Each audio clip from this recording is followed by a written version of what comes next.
The intense scrutiny on Sabino athletics began with the 2018 baseball team after a complaint to the Arizona Interscholastic Association, or AIA. It stripped a championship from the team for misuse of funds and recruiting violations. In September, TUSD Superintendent Gabriel Trujillo lost his AIA appeal to get back the championship, citing the district had already taken corrective action. Administration fired some of the coaches, including the head coach Mark Chandler, and disciplined Sabino's athletic director Jay Campos. You've heard pretty sweeping and immediate personnel actions that we've taken. Trujillo told the board to ensure the violations don't happen again at any TUSD school, he put TUSD's athletic director Herman House in charge. House is also the AIA board president. Trujillo says he gave House direct orders to set up professional development training for coaches starting in the 2018-19 school year. A very structured and intentional professional development for every single coach at every single level of every single Arizona Interscholastic Association athletic program we have.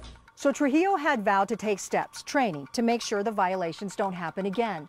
So why did the AIA drop the hammer twice on Sabino only a few months later, starting with the girls' soccer team? Sabino forced to drop 3 players deemed ineligible for violating club tournament rules. AIA records reveal the athletic director, Jay Campos, appealed the eligibility ruling. The board denied Sabino's request to allow the 3 athletes on the roster. 2 sources directly connected to the soccer team tell us the conflict wasn't made clear to parents about the club tournament rules up until the 11th hour, claims the superintendent denied during a February media briefing. Are just not accurate. We talked to AIA Executive Director David Hines. He explains the rules are very clear. Once the regular season starts, students cannot participate in any outside clubs, leagues, or tournaments. That rule has been in effect for over 15 years, Valerie. It's not a real confusing rule. And so whose responsibility is that to get that out to the parents and the students? Athletic directors and coaches. That wasn't the only girls' team investigated.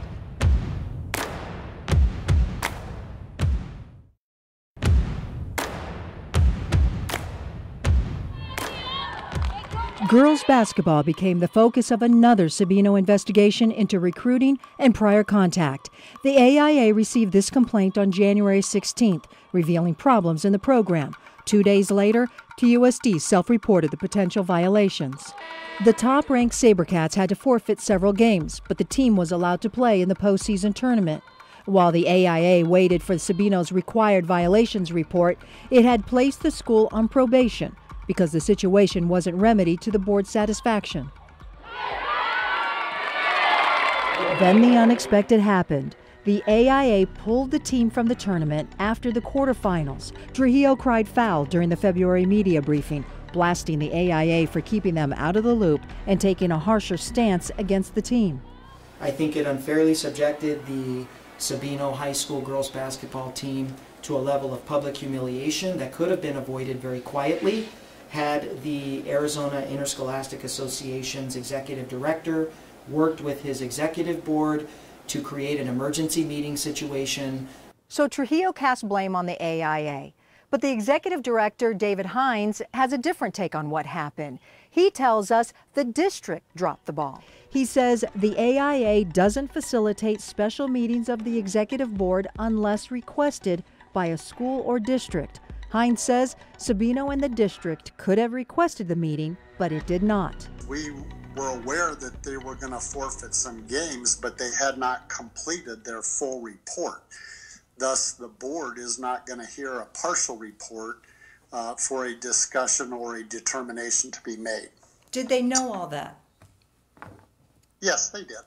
So the board had warned the district, pull the team out of the tournament before the brackets were released or risk being pulled while the postseason games are in progress.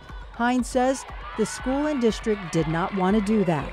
Sabino finally turned in the violations report on the eve of the bracket announcement. And Hines says AIA had nothing to go on other than the what-if scenarios addressed with no time to review the report. So the board took action to remove Sabino from the tournament.